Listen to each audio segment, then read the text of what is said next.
আসসালামু আলাইকুম। আপনি কি মাসিক অনিয়ম, ব্যথা, অতিরিক্ত বা কম রক্তপাত নিয়ে চিন্তিত?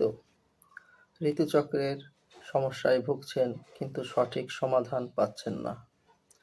আজকের ভিডিওতে আমরা জানব ঋতুচক্রের সমস্যা কেন হয়, কী কী লক্ষণ, হোমিওপ্যাথিক চিকিৎসা এবং সহজ ঘরোয়া সমাধান। ভিডিওটি শেষ পর্যন্ত দেখুন, কারণ আজকে তথ্য আপনার বা আপনার পরিবারের জন্য খুবই গুরুত্বপূর্ণ। এখন জানব ঋতুচক্র কি। ঋতুচক্র হলো নারীর শরীরের একটি স্বাভাবিক প্রক্রিয়া যা সাধারণত ২১ থেকে ৩৫ দিনের মধ্যে ঘটে। এতে জরায়ুর ভিতরের স্তর ভেঙে রক্তের মাধ্যমে বেরিয়ে আসে। এটাই মাসিক বা পিরিয়ড। এই সমস্যার লক্ষণ। ঋতুচক্রের সমস্যা হলে কিছু সাধারণ লক্ষণ দেখা যায়। ১. অনিয়মিত মাসিক, কখনো আগে কখনো পরে। ২. অতিরিক্ত রক্তপাত বা খুব কম হওয়া। ৩. তীব্র পেট ব্যথা। ৪. সাদাস্রাব। ৫.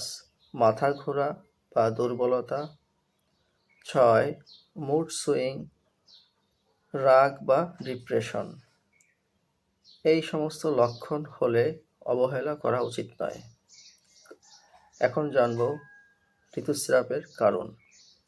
এই সমস্যার পিছনে কিছু কারণ রয়েছে, যেমন হরমোনের ভারসাম্যহীনতা, মানসিক চাপ, পুষ্টির অভাব, থাইরয়েড সমস্যা, ডিম্বাশয়ের সমস্যা, অতিরিক্ত ওজন বা কম ওজন। এগুলো ঠিক না করলে সমস্যা বারবার ফিরে আসতে পারে। এখন জানব ঋতুস্রাবের অর্থাৎ এই রোগের হোমিওপ্যাথি ঔষধ। হোমিওপ্যাথি ঔষধ সাধারণত লক্ষণ অনুসারে নির্বাচিত হয়। কিছু কিছু গুরুত্বপূর্ণ ঔষধ। ১ নম্বর হচ্ছে পালসিটিলা। লক্ষণ হচ্ছে মাসিক দেরিতে আসবে, রক্তপাত কম হবে, আবেগপ্রবণ হবে, কান্না পাবে, রোগী ঠান্ডা একেবারে সহ্য করতে পারবে না। যদি এই সব লক্ষণ কোনো পেশেন্টের মধ্যে থাকে, তাহলে সে পালসিটিলা ব্যবহার করতে পারে। দ্বিতীয় যে ওষুধটি সেটা হচ্ছে সিপিয়া। এতে কি হবে? অনিয়মিত মাসিক হবে, পেলভিক অঞ্চলে ভারী ভাব থাকবে, বিরক্তি ভাব থাকবে, একা থাকতে চাবে, সাদা সিরাপ থাকবে। এই ধরনের লক্ষণ যদি থাকে তাহলে আপনারা সিপিয়া ব্যবহার করতে পারেন। এখন যে ওষুধটি সম্বন্ধে বলবো সেটা হচ্ছে কি, বেশি রক্তপাত হবে, ঘাম বেশি হবে, মোটা এবং দুর্বল শরীর হবে, সহজে ক্লান্ত হবে। এই ধরনের বৈশিষ্ট্য থাকলে আপনি ক্যালকেরিয়া কার্বনিকা ব্যবহার করতে পারেন।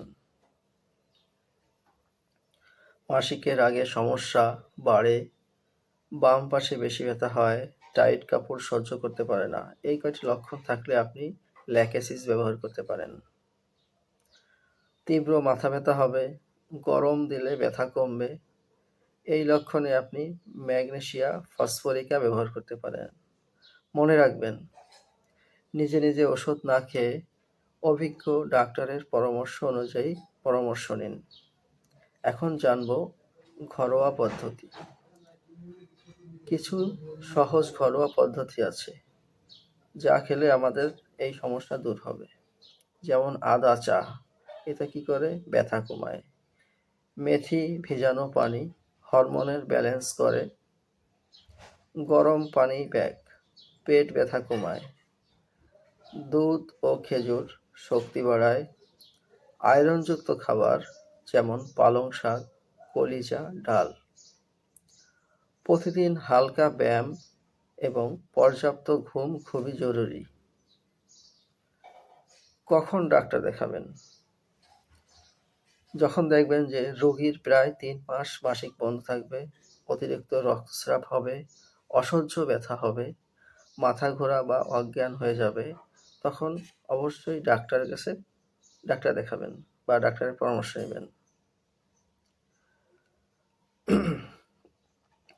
আজকের ভিডিওটি যদি আপনার একটু উপকারে আসে তাহলে লাইক দিন, শেয়ার করুন এবং সাবস্ক্রাইব করতে ভুলবেন না।